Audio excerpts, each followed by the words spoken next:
Mayong gabi kanimo Brad. Gabi sab. Kisay parang ngalan nimo Brad? Ariel Undi. Taga Purokten. Unsa ka nakadugay diri sa Adorasyon Nocturna Pilipina? 2021.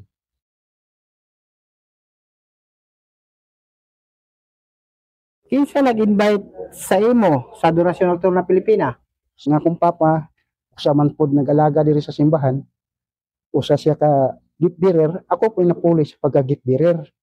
Nya kani among leader nga si Toto Bumatiko, gi-invite ko niya og ning adorasyon katong 2021. O tong sulod ko.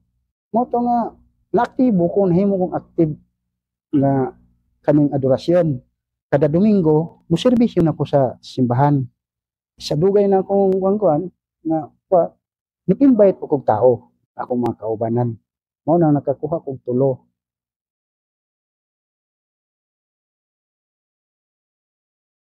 Sa among nabalitaan, sag na kay balatian sa imong panglawas, unsa may nahitabo sa imong tila nung ingana man ang kahimtang nimo karon? Tinahitabo.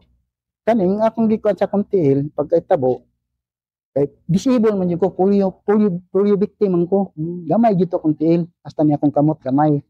Mao na nga ang dahilan sa pagkaputol sa kong tiil, niapil kog charismatic atong July 8, 2016. Kunya kay ang speaker ato si Bustamante, niingon siya sa kuha nga anong hilingin mo sa Panginoon, ibigay niya. Mo tong kay ako change smoker man jud ko. Sukad sa pagkagamay hantod pagka 59, tong niingon ko sa Ginoo, wala akong sigarilyo. July 8, pagka July 9, alas 3 sa hapon, nagbike ko, kay disable lagi. Ligsan kong forward, mo ni naputol akong tail. Ni tungod sa sigarilyo ni pag-ingon ako nga muundang ko. Mao na nga gidungog dai niya ang akong request. Nakaundang kog sigarilyo July 9 kay na siyempre na ospital naman ko. Pagka November 2016 himbali kog sigarilyo. Unya hantod 2020 gitagaan na sad ko niya trials. Mo tong gitagaan ko niya trials nga dili ko ginawa, dili ko katulog. Kit na murag talimatay na jud ko ato. Mo tong ni request na pugos Ginoo nga Lord, tabangan taon ko nga maluwag akong ginhawa nya mo saad na ko nga dili na jud ko manigarilyo. Mo tong pagka May 17 gitagaan ko niya nga makatulog na ko. Nakatulog jud ko. Mo tong hantod karon wala na jud ko manigarilyo.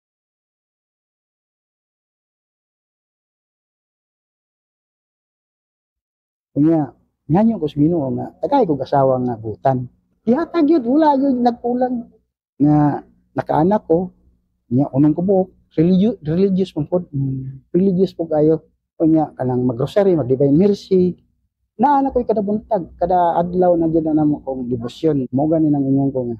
Ang pagserbisyo, basta sincero ka lang, dili yun na mapakyas. Ihatag yun tanan sa imuha, bisag sa may kwarta ka man o sa wala, dili yun niya gutom.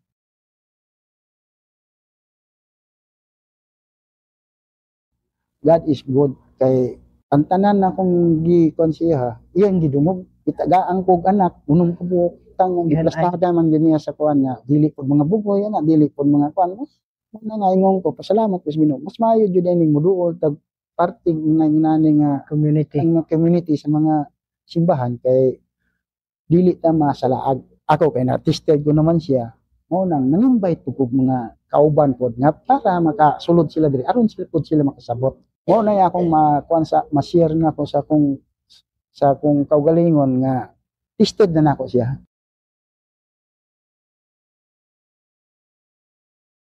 Bisan na kay karamdaman sa imong lawas no, unsa may nakapadasig sa imo ang anong nagpadayon gyapon ka karon sa Adorasyon Nocturna Pilipina?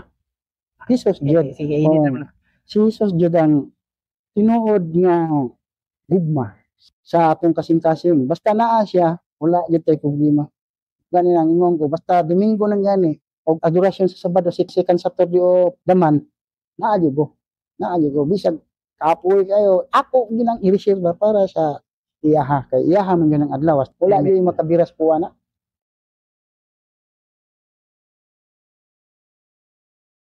Asa ka nagapuyo o paano ka paadto diri para mag-attend sa adorasyon nocturna Pilipina. Ginalakaw na ko. Kay ang amo dito sudlunon man gud. Wa gani mo sulod motor basta gabi na kay hadlok nit man. Pero ako bisag kadlawon o adorasyon, baktas gyud ko diha.